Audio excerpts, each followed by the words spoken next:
مسلسل نجمة دمر نفسه بنفسه وتحول من مسلسل مليان إبداع وحماس لمسلسل بنهاية سيئة وملهاش معنى، وفي 5 أسباب لفشل النهاية وكلها للأسف أغبى وأسوأ من بعض. أهلا بيكم في قصة فشل النجمة.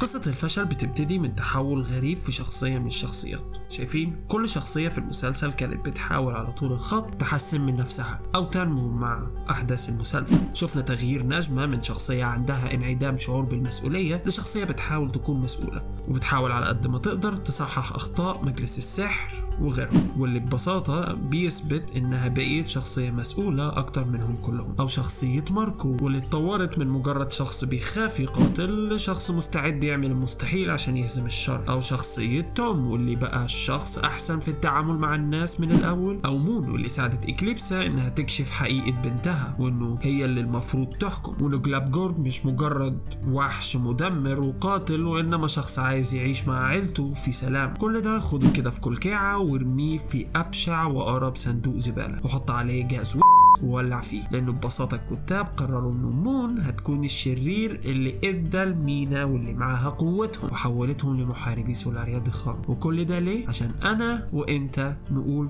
أوف مون شريرة وات واو بلوت تويست جبار. كل ما افتكر النهاية بتاعت المسلسل بتنرفز لان النهاية زفت. ليه تخلي شخصية المفروض انك جبتها بتعمل الصح وبتدور على الحقيقة وبتواجه مجلس السحر بالحقيقة دي، ليه في اخر 2-3 تخليها هي الشريرة؟ ليه؟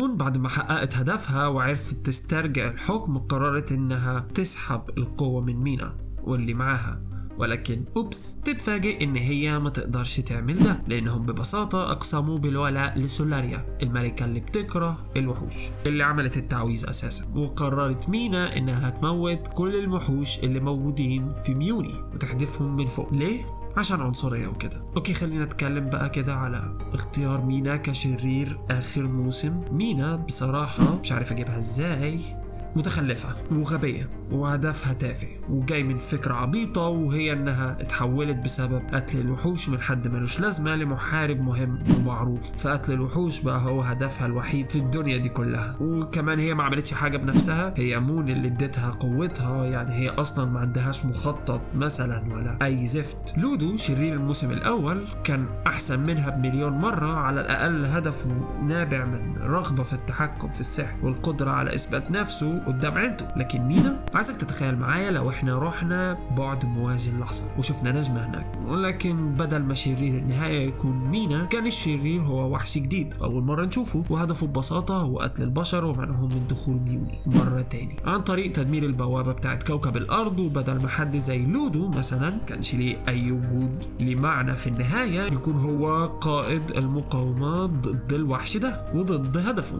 مش ده كان هيبان بشكل أو بآخر أحسن؟ طبعا أكيد نجمة هيكون لها ودور كبير، ولكن الأهم هنا إنها ساهمت أو على الأقل حاولت تخفف من الكره اللي بين الوحوش والبشر، لدرجة إن الوحوش بقوا بيدافعوا عن وجود البشر في ميوني. مش دي نهاية أحلى؟ أكاد أجزم إنه لو كتبوا الشرير ده بشكل كويس هيخش وسط أهم الأشرار في عالم الأنيميشن جنب بيرسايد. إحنا أوريدي شفنا أشرار كويسين في المسلسل، ليش الشرير الأخير أضعفهم من ناحية الكتابة والدافع. بس كل ده بصراحة كوم واللي عملته نجمة في آخر المسلسل عشان تحل المشكلة دي كوم تاني خالص. نجمة بتهرب من هناك، بيروحوا مكان بعيد بلا بلا بلا، وبتقرر في آخر حلقة إنه حان وقت الوقوف ضد الظلم والوقوف ضد كره الوحوش لمجرد إنهم وحوش، وجمع كل ما فيها من قوة وتوجيهها ضد السحر. مين اللي كتب القرف ده؟ ازاي اصلا هيدمروا السحر؟ عشان لما اقول ان هم كانوا فعلا بيدمروا المسلسل وبيحاولوا بكل قوتهم انهم يدمروا عالم نجمة للابد، ما حدش يكذبني. الناس دي شافت انه تدمير السحر اللي مدي المينا وجيشها قوتهم اسهل من تدمير مينا نفسها، ناهيك عن انه السحر هو اللي رابط الابعاد دي كلها ببعض. ده غير انه هيموت كل المخلوقات السحرية وانه جزء من نسيج الزمكان، وكل ده عشان نوقف مينا. ده زي اللي عايز يوقف حرامي من انه يسرق مكان فبيضربه قنبله نوويه بتدمر حياته وحياه كل اللي حواليه. لكل الناس اللي بتقول ما كانش في حل غير كده، مجهز لك مخصوص فقره فيها كل الحلول اللي ممكن تتكتب عشان نوقف بيها مينا. 1. اخترع تعويذه خطيره جدا بتبطل مفعول اي تعويذه، ولكن التعويذه دي هتستنزف كامل طاقه جسم الانسان اللي بيستخدمها، واحتمال كبير جدا يموت بعدها. 2. السفر في الزمن لورا واخذ سولاريا للمستقبل ومحاوله اقناعها بانها تسحب القدره من مينا واللي معاها، منها تشوف حفيدتها بشكل فعلي وتقنع مينا انه جه وقت التغيير والسلام بين الوحوش والبشر. 3. ارسال مينا واللي معاها البعد مختلف وحبسهم فيه للابد، بعد ما يقدروش يخرجوا منه بسهوله، وبكده يبقى في مساحه انه يتعمل جزء جديد بعدها بفتره عنوانه عوده مينا. وبحذركم من انه حد فيكم يحاول يقول لي اي عيوب في النهايات الثلاثه وانه ما نقدرش نعمل كذا عشان كذا، لانه مش اسوأ من تدمير السحر بالسحر. ازاي اصلا تدمر الحاجه بنفسها؟ نجمه في حلقه واحده بس اتحولت من شخصيه بحبها الى اكتر الشخصيات اللي بكرهها في حياتي، اللي نفسي انها تتدمر. بعد القرف اللي عمالين يعملوه في الحلقة من البداية، قرر الكتاب انهم يرضوا الجمهور بطريقة تنرفز اكتر من انهم ينهوها نهاية حزينة. بعد ما دمرت نجمة السحر بنجاح، اكتشفت ان هي وماركو مش هيشوفوا بعض تاني، لان كل واحد منهم هيرجع للبعد اللي جاي منه، ومش هيعرفوا يسافروا بين البعدين لانهم دمروا السحر. فبيقرر الكتاب المحترفين انهم يحلوا المشكلة الكبيرة دي بانهم يدمجوا البعدين مع بعض. يعني بدل ما واحد فيهم يقرر انه هيعيش في بعد من البعدين للأبد، او انهم يقولوا انه اخر شوية سحر في العالم عملوا بوابة دائمة بين البعدين، كان ده هيكون منطقي اكتر من انه البعدين يندمجوا مع بعض. اصلا ازاي ده حصل؟ هل نص كوكب الارض اندمج مع نص ميوني، ولا الاتنين ركبوا على بعض، ولا ايه العبط ده؟ انا حتى مش عارف اقول ايه مشاكل من كترها. زي مين بيحكم دلوقتي؟ هل الحيوانات اللي في الارض هتعرف تعيش مع الوحوش اللي في ميوني؟ هل الكواكب اللي في المجموعة الشمسية اتنقلت ولا لا؟ ليه تعمل كل الاسئلة الكتيرة جدا دي في اخر مشهد من المسلسل؟ ليه؟